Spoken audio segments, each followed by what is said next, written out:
What's going on, everybody? Today we'll be talking about the 3 tricks to immediately improve your photography like a pro in under 5 minutes. So, we're probably gonna have to time myself because the amount of times anyway.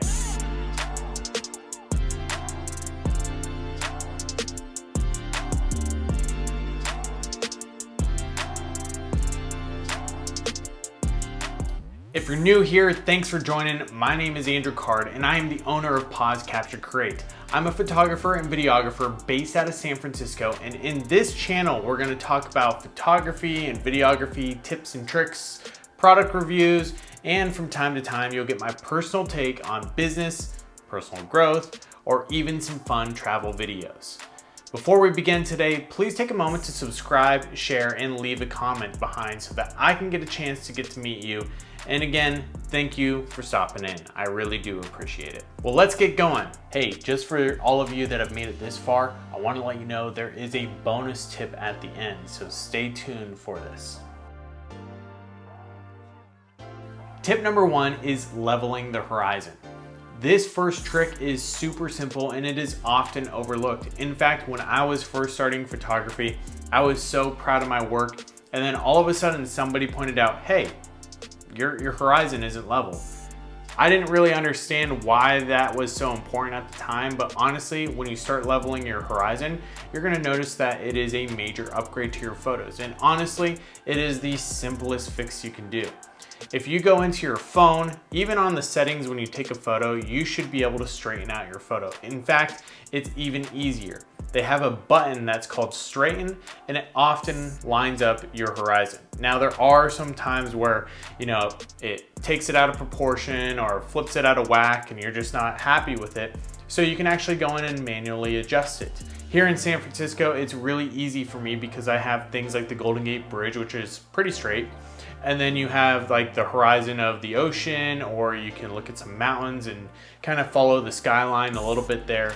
All of those things when you're shooting portraits, especially to set yourself apart from the competition that you're with, is to really focus on the horizon after you get back for editing.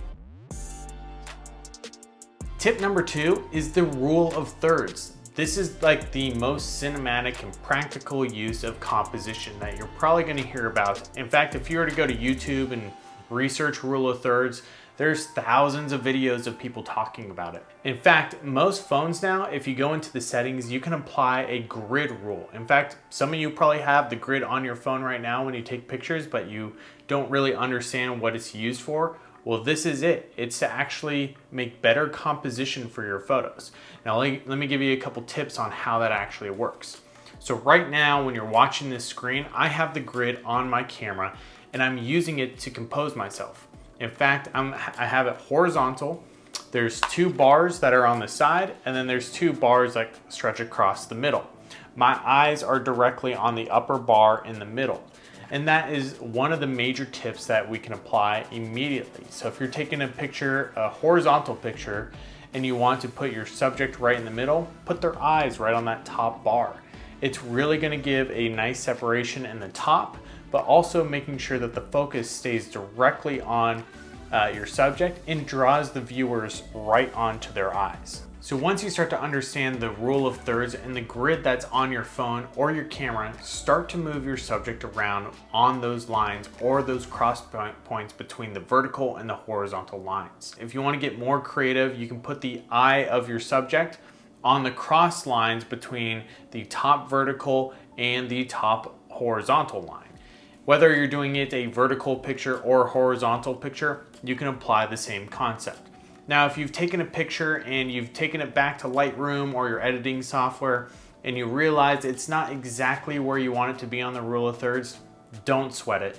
This is such an easy thing to correct. In fact, you can go into your crop feature and you can start to move and drag your subject around so that it fits the rule of third lines and you can save it as it is. Now, that's a process that many photographers still use today, including myself. I am guilty of that because we're not all perfect. We're not all these machines that can go out and hit perfect composition at each time. So take the time to understand the editing process and how to crop your photos once you get back from your photo journey. Tip number 3 is framing. and it sounds exactly how it is. Just like you would go out to a store, you have a perfectly great picture and you want to put it into a frame because you want your viewers to look into that frame. Well, that's exactly what you're doing in a picture. In fact, many times you see this in a landscape photo or even an architecture photo. That's the concept of framing. Now you can use it between fences, you can put somebody in a door, you can make them think on the side or whatever they're doing, but the concept still applies. You put your subject within a frame and it draws your viewer's eyes directly into the middle.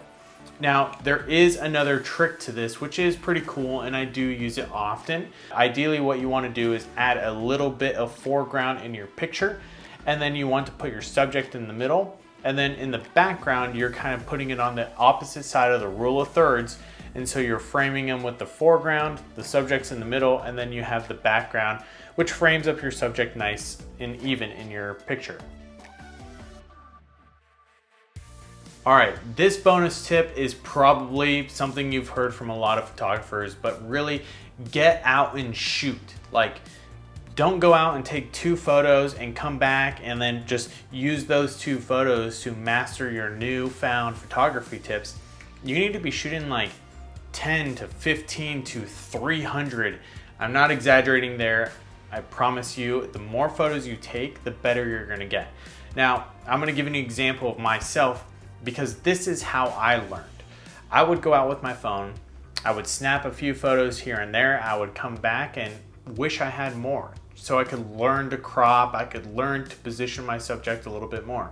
I found myself taking 50 to 100 photos, and then when I upgraded to a nicer camera, it was so easy to apply a high-speed shoot setting that I was shooting at like 300 to 500 photos, but that gave me so much to learn from. When you're going out and you're taking a lot of photos, you are going to learn.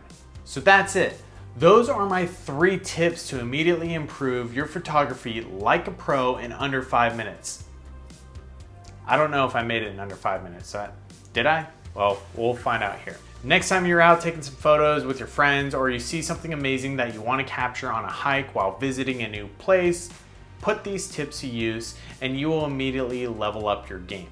If you want to learn more about this subject, you can always use YouTube University to search the rule of thirds and composition. You're going to find so many different videos about it. In fact, this is what they talk about at, I'm assuming, film school. I've never been there, but when I'm looking on YouTube University, I always see film school or, people really talk about this stuff. So take it into consideration, go find that information for yourself, and then make art that you like. You don't need to do it the way I do it. You don't necessarily need to know that you have to stick to rule of thirds all the time. It's great to know, but rules are meant to be broken. So either way, have fun while learning the concepts. I would love to read the comments below and find out what you took away from this video. Or actually, if you've already learned this subject, I would love to know what you have done that you could add to this list that has helped you personally, because obviously when we have a community here and we talk about this, people can learn from reading through the comments. So please leave what you've learned in the video and what you like the most, or add something you wish I would have talked about or you think that could benefit somebody else. Remember to subscribe, share, and like this video before you leave today. Thanks again for watching, and I will see you in the next video. Not gonna try to cover it because in my last video, that was a disaster. I mean, my hands were way too small, so maybe I'll use 2 hands. Yeah, 2 hands better. Made it this far? Hey, just for trying to find the tracker on my eye. Tip number 1 is leveling the horizon. Thought I was joking, but you're here now, so now it's time to talk about that bonus tip.